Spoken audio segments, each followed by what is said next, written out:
Hello, hello, hello. Welcome in. This is Birds of a Feather Podcast with your boy Q City. Your boy Todd Bravado. And this is episode 99, Pat and Penix. Yo, this was a loss, 24-23 to the New England Patriots. But I'm not going to lie to you. Wasn't the worst loss in the world to me. I thought, maybe after I looked at the tape or I would feel bad. I honestly do not. I think it's because I changed. Yeah, I changed my expectations of the season. but Taj, we're gonna start with you. How'd you view the game? It's kind of like you. It's just like I'm still disappointed we lost. I wanted to win, but it's like it didn't ruin my day or it's not ruining my week. Because I don't really feel like that was a bad loss. The Dolphins did that to me. I'm not gonna lie. The Dolphins lost ruined my day. Yeah. It ruined my week. Oh, they ruined your week. You was mad for days. I was, and I didn't let that go. But the past loss didn't bother me. It did not bother me as much. So this, because like I'm really just proud of how they fought back because when it was 21-7, I thought like, yeah, and it's just like I feel like what's lost in this is how well Penix responded. Like, and Drake London had a great game, but Penix played some good ball. Somebody that you said talk about responding. The defense responded. Somebody that you said Jalen Walker. Yes, it looked great in the game, bro. When you go back and look at the film, this man had the game of his life.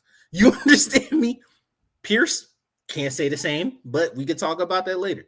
You ain't got to do that. Jalen Walker. Hey, hold on. You can big up him without mentioning the other guy. You ain't got to do that. You causing division. No, it's not division. It's just he didn't. This wasn't one of his best. But what was the purpose of saying that? This wasn't one of his best games. What was the purpose of saying that? Though? He not benched per se, but his second half snaps was down. He's a rotational guy. He played, but what was the purpose of you hyping up him and then James? Not so like. What was the purpose of that? Because there was no have a great game. Because the thing is, you didn't do that to nobody else on the D line, but you singled him out. Well, they're high-profile rookies. It is what it is. No, and he's the crown. No, we're not doing that. Jalen had the game of his life. It looked amazing on film. He was winning that matchup versus Will Campbell multiple times. Dog walking him. Yeah, even when he wasn't getting home. So that's James Pierce was getting held a lot, but yeah.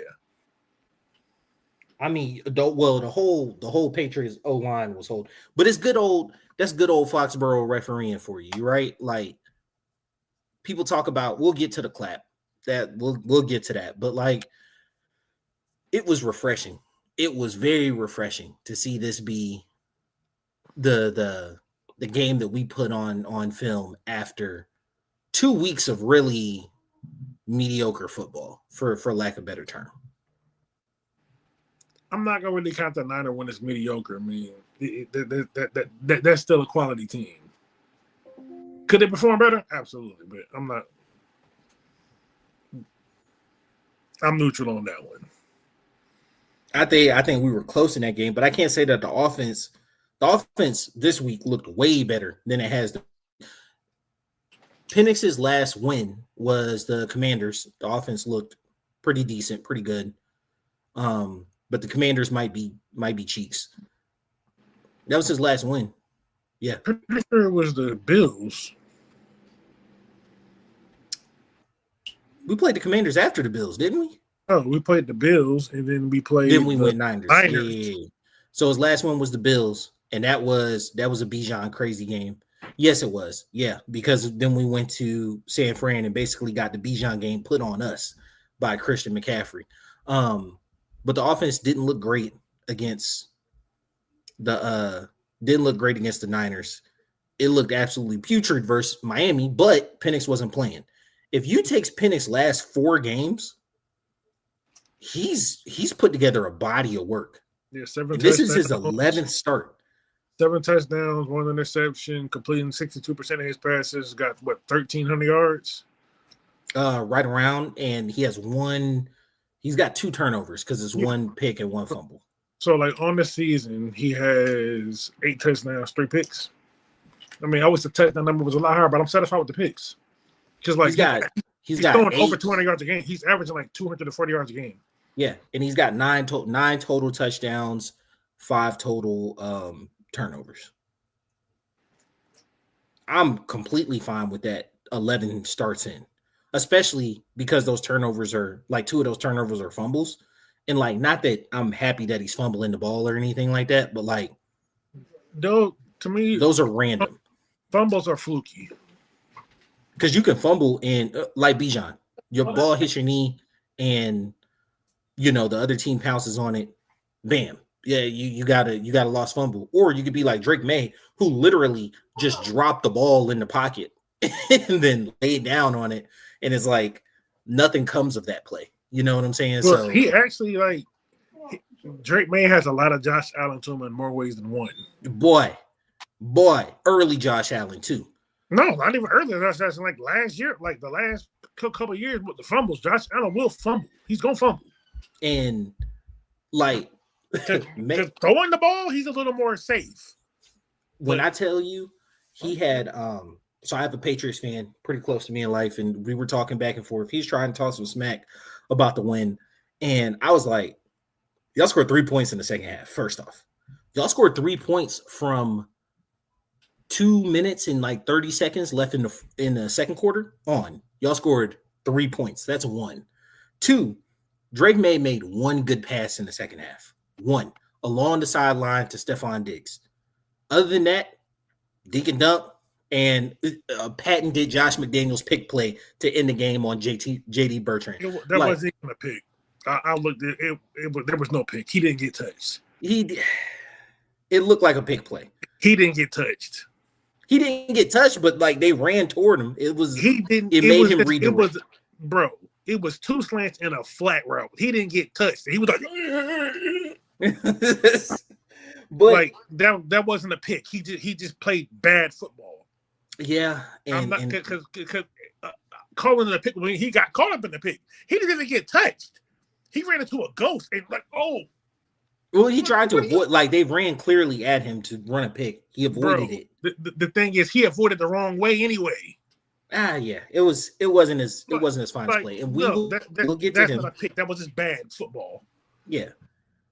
On the offensive end, right? So let's take it in 3 phases. On the offensive end, I was pleasantly surprised by everything that I saw in this game, and this is probably the most optimistic you'll hear me after a loss. Everything? A lot of things. Patriots haven't allowed a 50-yard rusher all season. And they still haven't. Bijan was 49. Yeah, I don't know what I was looking at. He was like 96, but I think that's his total yards. It glitched out and showed me the total. So yeah. 96 was his total, right? So he was right up under 100 yards all purpose. But, you know, with a run defense that stout and having to lean on your young quarterback on the road, Penix delivered for you multiple times. He did. I didn't have a problem with Raheem's coaching, going for it decisions. He didn't make a challenge, but like his going for it decisions, his no-goes, I didn't have one problem with that. Surprisingly, Zach Robinson's run pass mix, I wish we would have. I think I texted you this, and through the flow of the game, running a bit more on second down, right? Just to make your third downs a little bit more palpable, because early in the game, Bijan was averaging around 4 yards a carry. So like if you don't get what you need on first down, you run on second, then you're in a 3rd and 6. Through our first like 4 or 5 drives, we were consistently in like 3rd and 9 and longer. And that I think that led to the 0-6, or was it 0-5 start on 3rd down, right? Like we were 0-5 or 0-6 on 3rd down to start before we converted one. I believe that led to it, but overall, especially down 21-7, I felt Zach called a decent game, right? Obviously, you have to be more aggressive. Obviously, you have to be a bit more desperate, and that opens up the playbook a little more. But I think what I really saw from our offense was Drake's the alpha. But then two, there is a strong, almost hard-headed belief that we're going to value players over plays, right? When we really get down. And if that's the philosophy that we're going to keep, and I think we saw it to an extent in the 49ers game, because like the cornerback said, we've seen this on film. Are they actually going to throw this? But it's like, I believe in Penix and Drake. So like, yes, I'm going to motion Drake over to this side. I'm going to run it out on fourth down. I expect him to catch it. We damn near ran the exact same play on the first fourth down that we ran. On the second fourth down, we lined him up on the opposite side, didn't motion him. He ran like a 6-yard curl, and it was like 4 dudes around him. And guess what? Penix still threw that thing, because I'm going to value going to my alphas in that situation. Pitts was featured early.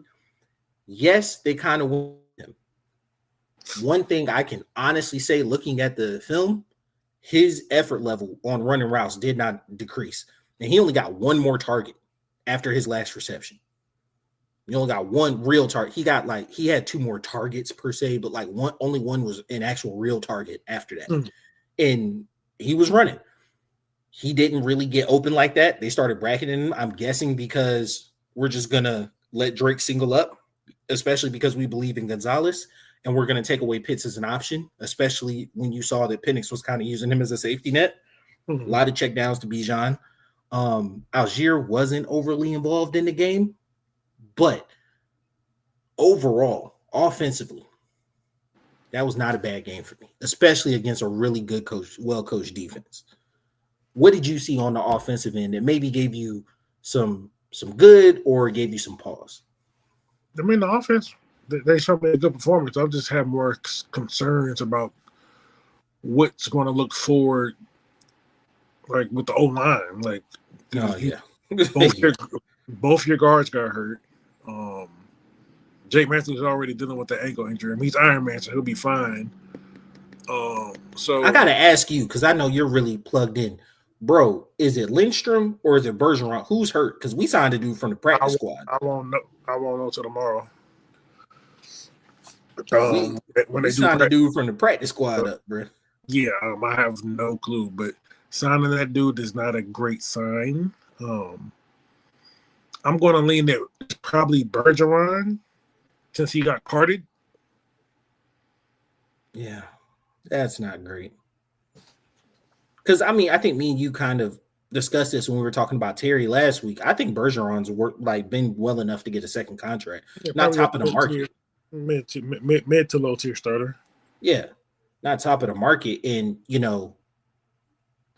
if you choose to go high in the second, if you choose to go guard in the second round, right? Like maybe you move him to be in a backup, but like, no. He's not somebody I see you just easily replacing, right? Like I think if you're going to sign him, you're not drafting the guard in a second. No, I'm saying if you wanted to draft over him, if you wanted to replace him, he's not somebody I see you easily replacing. Like I see you having to use high draft capital or real free agent dollars to replace him. He's a decent starter. I don't think you'd be hard pressed to replace him, even because there's no guarantee to draft. Like he's a quality NFL starter. Yeah, 100%. So him being out wouldn't be great. I mean, Kyle Hinton held up nicely in his absence, so like I have optimism there. Just the one game taking a hit. Lindstrom being out, that's I think he'll be fine, but I mean, we'll know for sure tomorrow. With the practice, with the injury designations, because that'll be their first practice this week. Oh hell, shit! They should be on a plane. Honestly, I think they should go early over there. But I mean, yeah, and obviously we'll get to that in next week's game. On the defensive end, I was fully prepared right before halftime to say like, oh, this is the worst defensive performance. They done figured this out. We're the terriblest team in the world. And then that second half, really from 2 minutes left in the third quarter on, this defense showed up and showed out, kept us in the game, gave us a chance after chance after chance. And we couldn't bring it home, but like this defense had one of their better games of the season. What did you see on the defensive end? I just seen they got the stops when we needed them. Jalen Walker, obviously. Yeah. Jesse finally got on the stat sheet. 100%.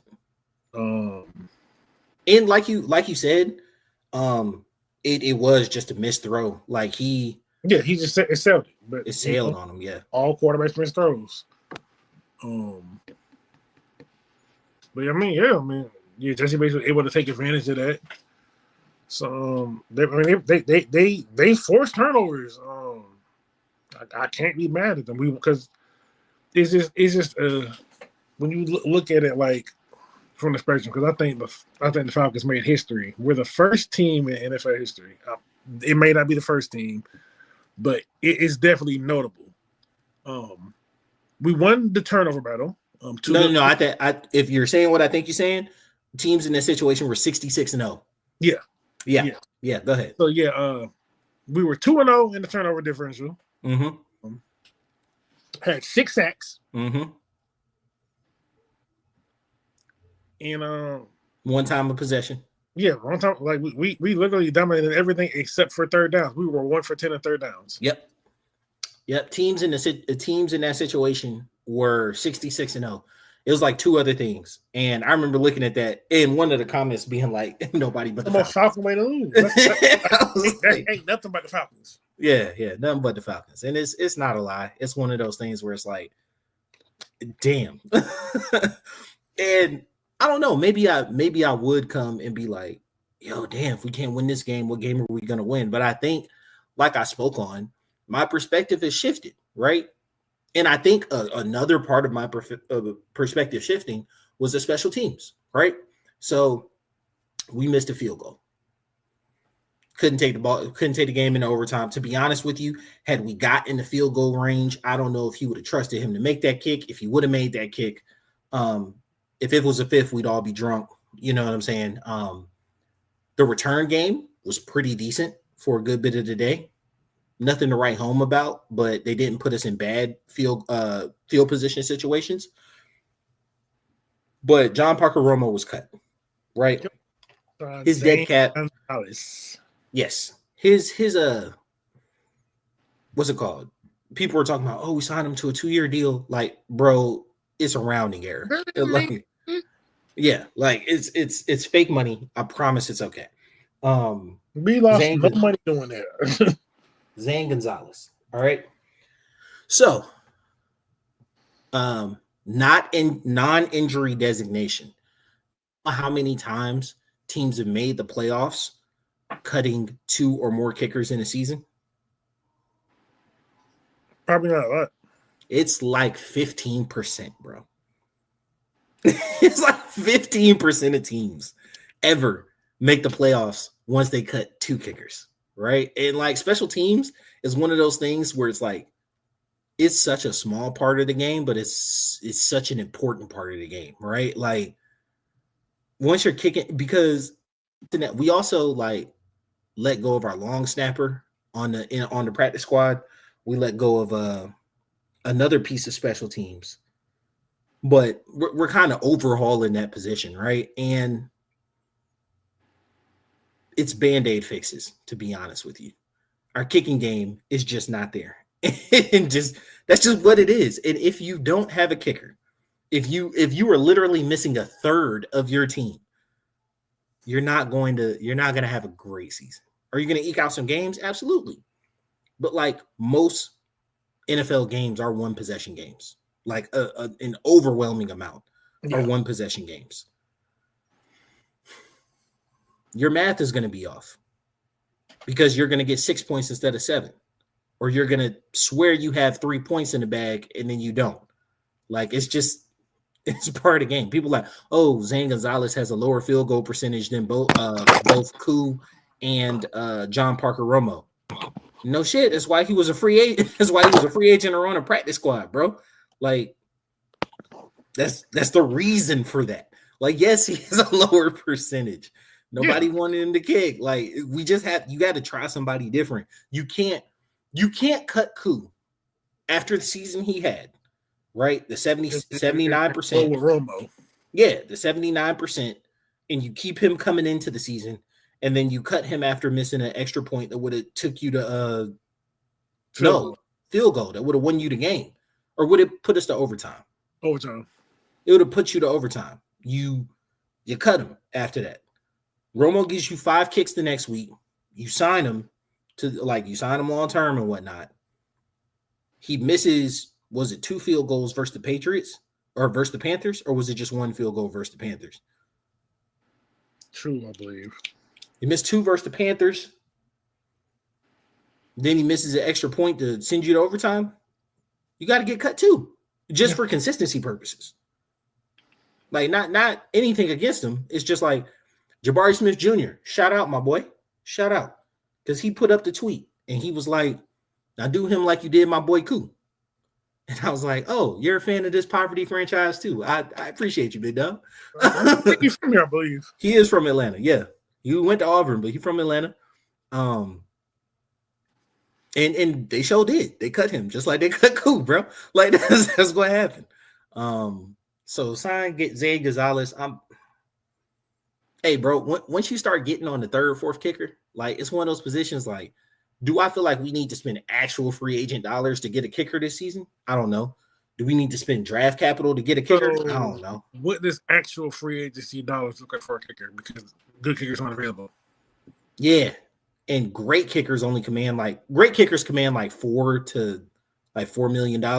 But the thing is, great kickers never lead their teams. They never lead their teams, bro. So, and hell, if you spend, and we're not in any position to spend any draft capital on a kicker.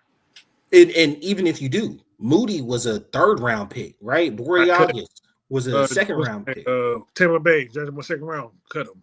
Robert Aguayo, 2nd round pick, cut him. So, like, I don't believe in drafting kickers. It's just a luck thing. But what I think they're doing is I think they're developing the boy they got from Germany. They're just gonna let him develop for the year because their intention is not putting him in games because I feel like they believe in him. And if that's the case, you don't want to ruin his confidence. Yeah, put him out too early. They gonna just let everything work with him. They're gonna develop him, and then once they get him the way they want next year, assuming they still have jobs. I want to get to that in City Talk. Yeah. That's what happened over the course of the week. Did you have any other points you wanted to bring out before we move on to the Colts? I mean, I have very little notes on this game because it was a solid game. It's a loss that I'm not really gonna lose sleep over, so it is what it is. 100%. So, NFL trade deadline. Obviously, some news came out today that impacts us in 2 future opponents. The New York Jets traded away Sauce Gardner and Quentin Williams, right? So, like, that may affect their run and pass game. We play them later. We'll get to them on the week that we play them. Right now, they traded to the 29th ranked pass defense or 26th ranked pass defense, the Indianapolis Colts, who we just so happen to play this week. Mm-hmm. So, coming in, that was one of the things I was going to point out was like Penix is on a hot streak and we're going against a secondary that's really letting it up. And I guess the Colts thought that. They were like, hey, let's put the thing is, one player ain't going to stop that. It's not going to change everything, right? Because, Gonzalez is better than Sauce and Drake had no issue. I mean, Sauce has been an all-pro twice. So Sauce is just his name. Gonzo's better. I don't care about what you did in your first 2 years. Gonzo is the current better player. And Gonzo didn't even finish the game. Gonzo's got some serious injury concerns, if we want to be honest, though. I mean, yeah.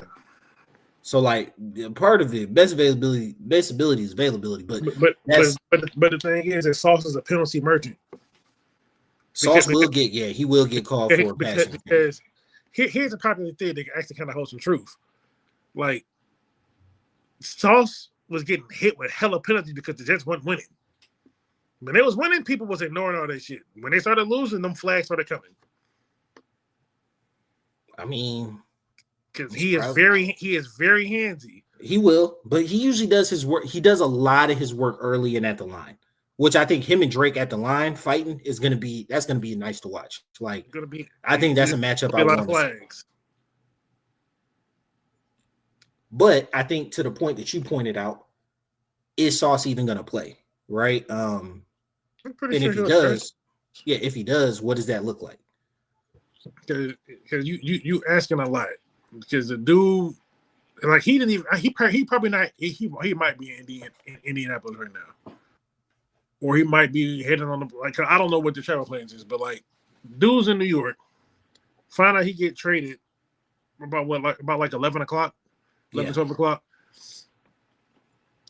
So you got 24 hours. Well, no, you got 24 hours to report for a physical, and then 48 to join the team. Yes, so like depending on how quick he get this done, like he could be practicing tomorrow, but you asking a lot to do that and then hit the international flight, and do they got his passport and all that stuff? Well, he was just in Europe earlier this year.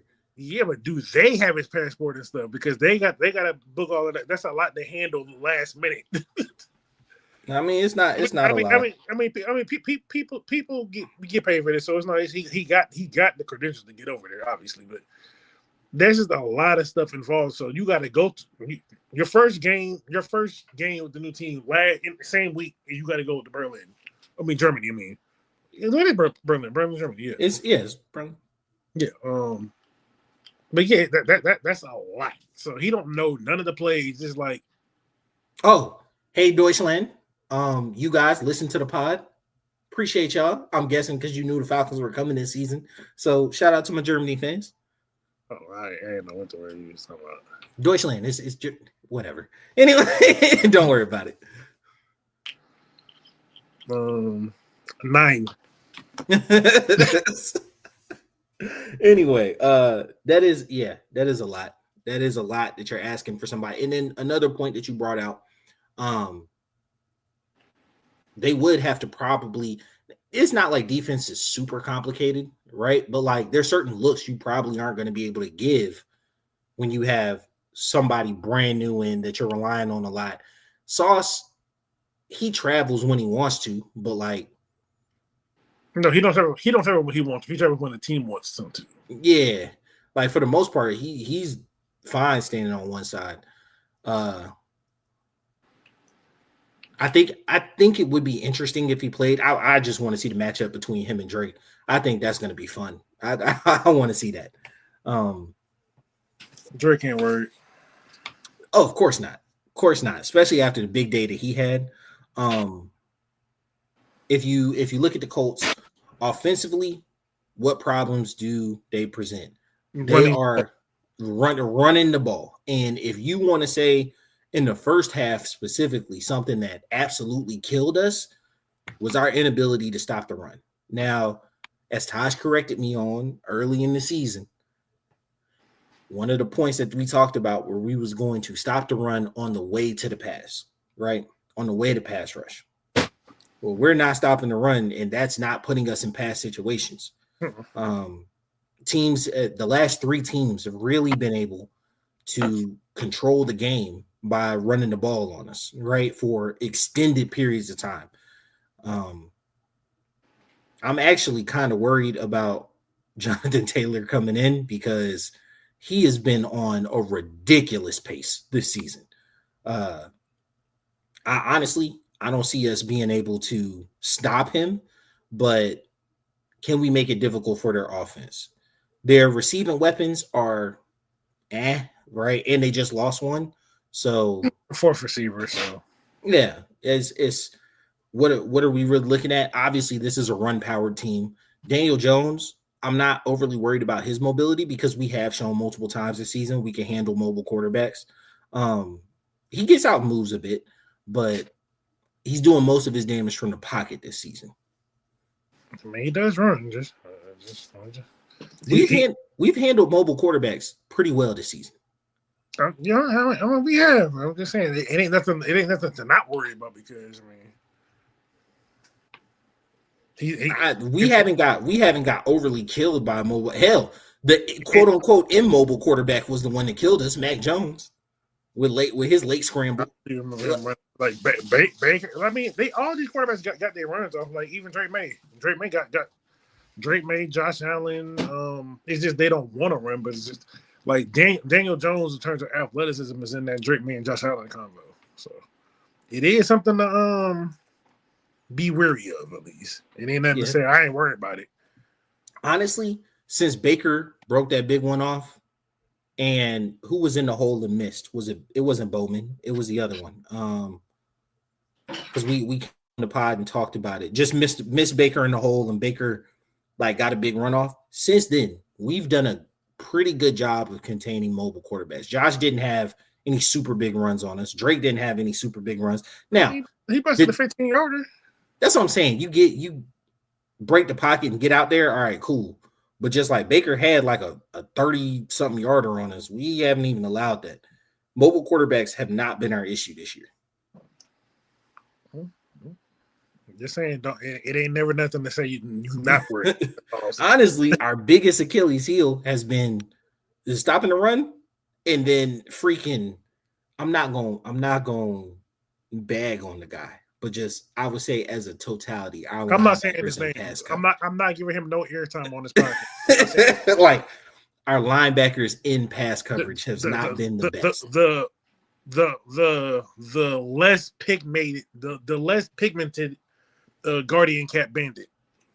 And did you hear Raheem say that who's what's his name, Junior? Ronnie Harrison Jr. Yeah, has been playing well enough to earn some playing time. So why'd you sub him out then?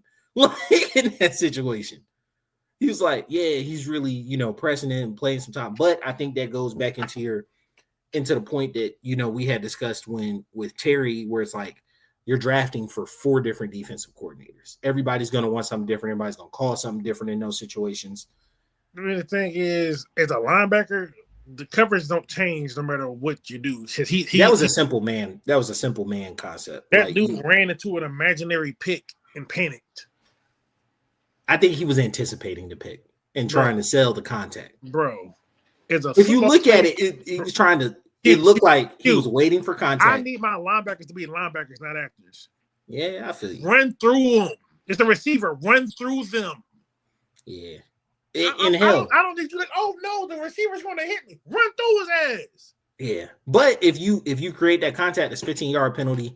I'm guessing through him. You probably thinking too much is a lot of what's going on. Because the thing is, they're not going to call the penalty on him. They're going to call it on them. Or it's just going to be incidental contact. Run through them, make the play. Yeah, it wasn't. With the game on the line, you can't be over here flopping, trying to hope for someone no one even touched you. It was not the best. It wasn't his proudest moment to say the least. Call a spade a spade. It was piss poor. Yeah, Divine Diablo. We need him back with a quickness. Troy Anderson apparently had his leg amputated or something. Braylon Trice, he's pass rusher, but he ain't hitting the field. We don't know what he is. We ain't never seen him in a game. I mean, that's facts. He probably is a lockdown freaking pass coverage, but I couldn't tell you. I mean, he could be the best killer up for all we know, because we ain't never seen him play. So. Yeah, couldn't tell you. I know we spent a 3rd round pick on him. And the thing is, it sucks because it's not even his fault. Yeah, no, it's just, bro, just bad luck. But what's your prediction for the Colts game? I expect them to play good. So I want us to win. I really do. I think we can win. Mm-hmm. But I'm gonna go Colts 27-24. I was going Colts 27-20. Yeah, actually. I think not being able to stop the run is kind of showing itself as a little bit of an Achilles heel. Missing Zach Harrison has kind of shown itself a bit. He was really, really good against the run early in the season. He hadn't been there. It's kind of showed up a lot. Just as much as Devon Diablo not being there, showing up in the pass game. So, injuries come into place. You miss your guys, and sometimes next man up. And that's not saying people are bad, but sometimes next man up just doesn't give you the same tools that you need to go against people. I mean, they weren't started for a reason. Yeah. Honestly, with Zach Harrison healthy, I of course get bodies on the line as much as you can or whatever, but I don't necessarily feel like you have to. Dorless has played well. He's a little bit more of a pass rusher. It seems like, per se, he works a little better in the pass game. Who's the other one? You got Harrison, Dorless. We drafted him early. D tackle. I'm looking at him in my head right now. Rook? There goes. Rook. Rook is showing up a lot in the pass game. I'm not saying anything about him personally, because a lot of this could be happening around him as well. He be getting washed in the run game sometime, and it does not make sense to me because of the way he moves on pass rush. Like, his ability to get off blocks in pass rush should lend itself to him being pretty dominant in the run game. There's different techniques. The way he gets off, not the fact that, like spin move, use of hands or anything like that. He just looks nimble getting off blocks. I mean, you could be nimble, but the thing is the blocks are different because you're going to get someone going backwards as opposed to someone going sideways. Yeah, but hands touch him and he just don't move no more, bro. And because you're running, it's frustrating. If you're going to get a zone scheme or whatever, if they're going with the flow, you can't just get by the same way you would on a pass rush set. Which it's understandable. It's understandable. It's very different schematic. Like I've rushed before. I get that it's different skill sets, but like when you look at his fluidity is what I'm talking about. Like, that has nothing to do with it though, because you got to look at the way they're coached. Like, they're coached to stop the run on the way to the pass. So like it's a pass rush based skill set. So like him getting washed up in the run, it's going to happen sometimes just because if they show you any type of look where you think it's a pass, they can catch you. Like, it's just, that's true. That's true. We have gotten he's only 23. He's still a delays and draws. Delays and draws have eaten us the hell up this year, and both of those. Most of the ones that got us is when they just ran straight into this. But I think, like I was saying, Zach Harrison, he has played very well against the run this year, and hopefully he can get back. But it's a knee injury, right? We'll know some type of. It said knee. It said knee. So we'll have some type of designation tomorrow, hopefully. I mean, he's been out the past 2 games. So 3 games. He'll practice. He's only missed 2. Yeah, he was out Dolphins and Patriots. You're right. But yeah, ultimately, I think it's 27-20. But like I said about moving my expectations, I think that this season is all about making sure that you have the guy at quarterback. You know that you have a dog at wide receiver. You know you got one of them ones, top 3 running back in the league at running back. Shore up your offensive line. And hell, your offensive line not being great may answer the question even more. But make sure you got the guy at quarterback. Make sure this is who you're supposed to have. And once my mindset kind of went toward there, not that you don't want to win games. Of course you want to win games. But like, you said what? You said what? You got cut out. You said once your mindset went to what? Oh, once your mindset kind of shifts to that, it's not that you don't want to win games. Of course you want to win games, but it gives you a different goal in the season. See, I hit the man with some insight. He was like, you know what? I guess that makes sense. I mean, every now and then you worth a squirrel fart, bro.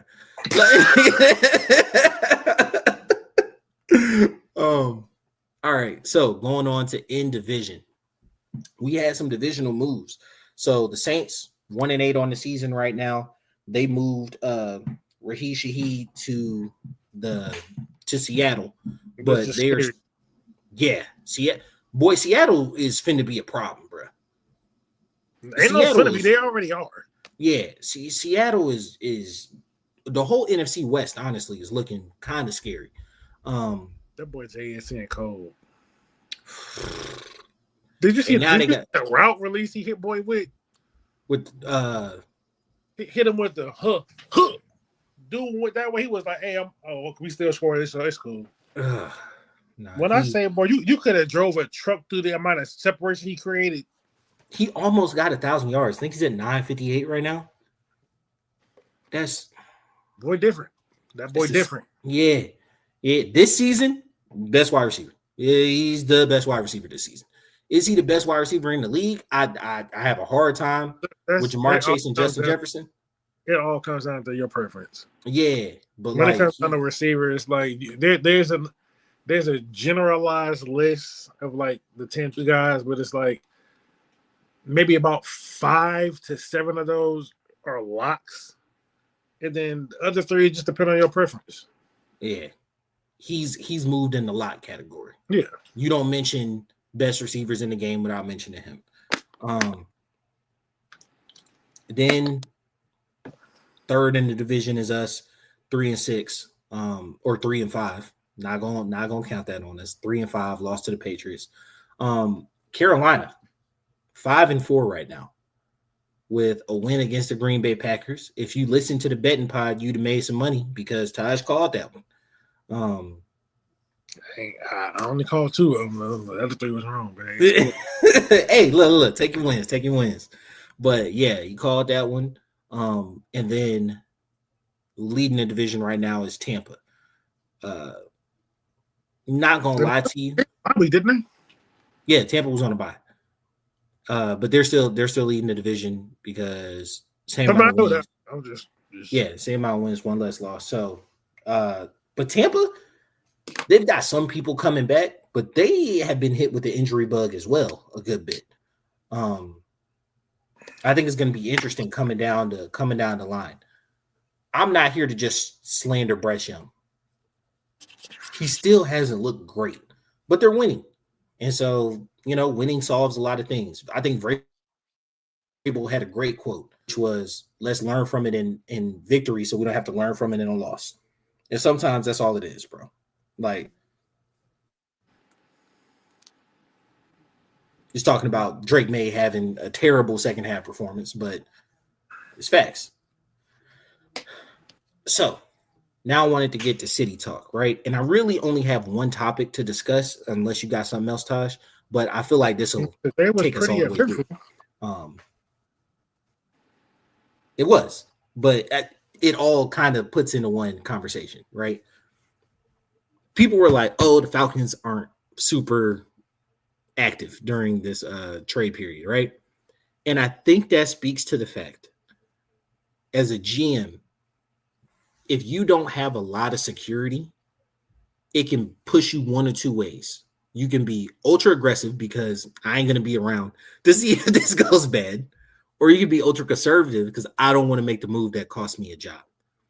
If Penix is the guy, he buys Terry a couple more years. I promise you he does. If Penix is the guy, and you see it by the end of the season, regardless of win-loss record, if we get about 6 or 7 games, say what you want. Terry's here. You understand? Because that means you picked the quarterback of the future, and you built a good enough team that he can build upon it. So at the very least, you get next year. So then you don't want to waste your draft capital when you already were aggressive during the offseason or during the draft and gave up your pick for the coming year, right? So you don't want to be ultra aggressive there. A lot of people were like, "Oh, my wide receiver 2 right now is David Sills, or my wide receiver 3 is David Sills. Why are we not being aggressive?" Oh, you see Rashid Shaheed get traded. First off, no one's trading Rashid. The Saints are never trading Rashid Shaheed to us. That's never happening. Secondly, Jalen Waddle, Miami wanted a first for him. That's why he was not traded. Garrett Wilson, the Jets wanted a first for him. No, they weren't even interested. That's why he was not traded. He was never getting traded. Yeah, like, hey, what do you want for Garrett Wilson? 5 first. Then you hang up the phone, bro. Like, yes. So when you hear, oh, they were taking calls, like, yeah, no, bro. Like, I'm gonna say some ridiculous shit. And if you give it to me, then by all means, take the player. But like, yeah, like I'm pretty sure that's what happened with Sauce. What you want for Sauce Gardner? 2 first and a player. Your second two first in this receiver that you took in the second round 2 years ago. Deal, huh? Huh? Hold on. What you want for Quentin Williams? I need a 1, a 2, a tackle. I need something to make it that. Ain't even gotta be at this year 1. And then, oh yes, by the way, do you know how that deal is structured? Yeah, they take the better of the 2 first. That's some NBA shit if I ever seen it, bro. Yeah, I was like, that's how to pick off stuff. Like that's literally what the Hawks got going on with the Pelicans. We take we take whatever first better, we taking that one. Same shit. Yeah, and my thing about that is that type of deal is very, very rare in the league, mainly because a lot of years teams don't accrue a second first round pick, right? But as GMs get more aggressive and there is this level of trading going on, I feel like that level of flexibility in your trade swaps becomes much more prevalent. My only thing on that is, how is that dictated at the league office level? Because like, you have to write these trades up, submit them to the league, and then they become finalized. But the NFL has never like really embraced the whole pick swap or, better of the two or anything like that. So like, and it's not outwardly described in the CBA. So, and it feels like, of course, it's Jerry. It feels like one of those things where it's like, you can't say you didn't say I can't do it. You know what I'm saying? Like, you didn't say I can't do it. So I'm gonna put it in writing, and then, but this might usher in a different wave of trading, because we have many more aggressive GMs nowadays than we've really ever. A lot of teams don't have multiple first though, so it's just like. But like, it doesn't have to always extend to multiple first. Like in the NBA, you send second rounds for like cash considerations a lot, or you do better at the picks in second rounds. Because the thing is, they value. Because the thing is, the NBA, the NFL values picks much. Picks better. are way more valuable. So, like people want 7th round picks, and they want more swings. So like. Mm-hmm. It won't go that far. This probably about the height of it's going to be. Is like maybe this, like, okay, you got 2 first. We want the better of the first 2. All right, cool. We'll do it. You wrap that up, write it up somehow. But I think it's just really interesting, because the first thing I thought of was like, that's some NBA stuff if I ever seen it. But no, that was my thinking. It's just like, I'm not calling him scared, but I think Terry was a bit apprehensive of making a huge swing, because he doesn't have a huge level of security. Everybody and their mama calling for Raheem's head every other week. Honestly, and you all might not like to hear this, if Penix shows he's the guy, Raheem's going to be here another year. You understand me? At minimum, going to be here another year. So here is my retort to what you just said.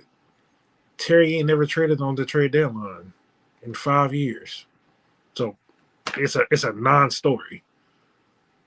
And I think people get frustrated because you see other teams making moves, but like Terry make his trade early in the year. Now, what I will say is, and granted, it seems much more like it was a coaching decision. We rarely let skill positions go in the middle of the season. That hadn't happened before. Well, we don't let anything go in the middle of the season. That's kind of what I was getting at. Like Terry, since his 5 years trade deadline, he don't do it. It don't exist to him. Yeah, but I was thinking, the since we let Ray go, it's week 1 of the NFL season. That's the trade deadline of him, based on how he moves. I was thinking, since we let Ray go, would you be open to finding something? But it just didn't seem like it was something he was looking for. It's just like he has 4 years of showing you he has 5 years of showing you who he is. Believe him. Yeah, 100%. But honestly, I think it really just comes down to who Penix is I mean, yeah, dictates Penix dictates how aggressive you're going to be. Penix does matter, absolutely, but at the end of the day, Penix won't be what saves a job because people don't hit a quarterback that still got fired. I mean, that's true. That's true. That's 100%. Now, I don't think Raheem's going anywhere anyway, but yeah. At least this year, I think Archer's going to give him 3 years unless everything just goes horribly bad. Yeah. What's it called? Arthur Smith got 3 years, and to be honest with you,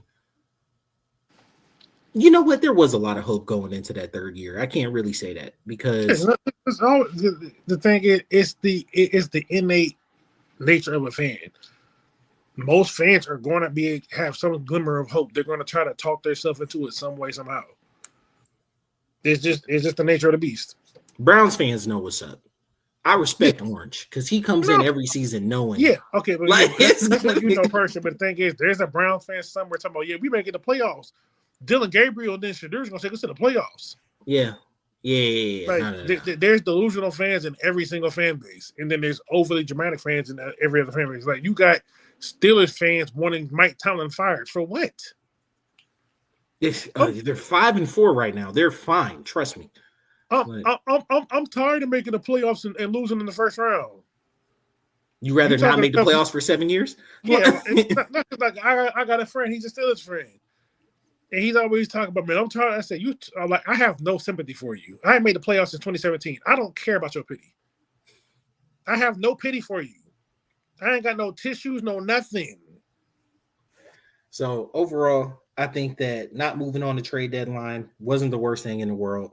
It speaks to what I think he wants to build long term with the team. And I think a lot of that revolves around whether or not you have made the right pick to lead your team at quarterback. And people talking about Kirk still being on the team. Bro, you move him in March. You don't move him in the middle of the season. If you were going to move him, you'd have moved him at the beginning of the season. That's just bad salary cap understanding. Like, come on now. Because you would have paid. That's just someone gave you a good pick for it. Then, if somebody wants to if Cincy was going to give you a 3 or a 4 for Kurt before they did Flacco, any pick, honestly, but yeah, but if they were going to give you a 3 or a 4 for Flacco before he got injured, all right, before they chose Flacco, all right, absolutely, obviously, you do it now. If the Vikings, if they didn't believe in McCarthy and they wanted to give you a 6 for Kurt, and you've already paid 80% of his contract, 80% of this year of his contract, by all means, and you're still going to take the dead cap hit.